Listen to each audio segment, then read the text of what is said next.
রাস্তা বন্ধ করে শিক্ষার্থীরা আন্দোলন করার চেষ্টা করলে কঠোর ব্যবস্থা নেওয়া হবে বলে জানিয়েছেন ডিএমপির অতিরিক্ত police commissioner doctor Khandaker Mohiuddin.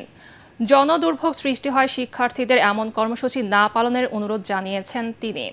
Monir Hossain তুপুর report. 250-টিরও বেশি ডিজাইন অপশন নিয়ে ওয়ালটন স্মার্ট ফ্রিজ, বোঝে আপনার প্রয়োজন। জনগণের চলাচল নির্বিঘ্ন রাখতে বদ্ধপরিকর ডিএমপি।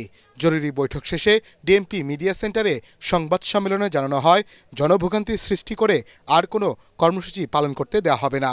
মহানগরবাসীর নিরাপত্তায় সতর্ক অবস্থানে থাকবে পুলিশ।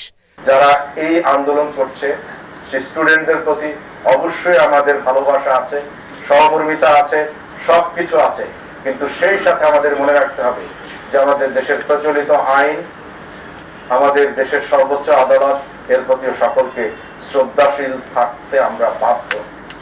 সেই জায়গায় থেকে যেহেতু স্টুডেন্টরা শিক্ষিত, আমি ঢাকা মেট্রোপলিটন পুলিশের পক্ষ থেকে তাদেরকে অনুরোধ করব যে তারা যেন এতদ সংক্রান্তে অন্তত এই এখন যেহেতু 18 সালের পরিপত্র বলবৎ আছে, তারা যেন কোনো মানুষের দুর্ভোগ দিয়ে কোনো কর্মসূচি না দেয়।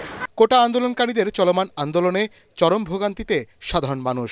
কোটা নিয়ে হাইকোর্টের নির্দেশনার পর আন্দোলনের কোনো যৌক্তিকতা নেই বলে জানান ডিএমপির অতিরিক্ত কমিশনার। 10 দিনে কিন্তু একজন স্টুডেন্টকেও কোথাও আমাদের পুলিশের দ্বারা কোনোভাবেই তাদের সাথে কোনো এমন আচরণ করা হয়নি যেটিকে আমাদের পেশাকে প্রশ্নবিদ্ধ করতে পারে। কাজেই সেই সম্মানবোধ যেহেতু তাদের প্রতি আমাদের আছে, আমার দৃঢ় বিশ্বাস তাদেরও আমাদের প্রতি, দেশের আইনের প্রতি, সম্মানিত মহানগরবাসীর প্রতি সেই বিশ্বাস তারা রাখবে, সেই সম্মানটুকু তারা দেখাবে বলে আমরা দৃঢ় বিশ্বাস করি।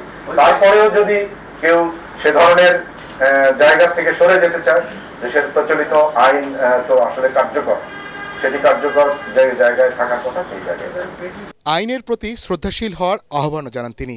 গতকাল রাজধানীর 21টি পয়েন্টে সড়ক অবরোধ করে আন্দোলন করেছে শিক্ষার্থীরা। মনির হোসেন তপু, এটিএন বাংলা, ঢাকা।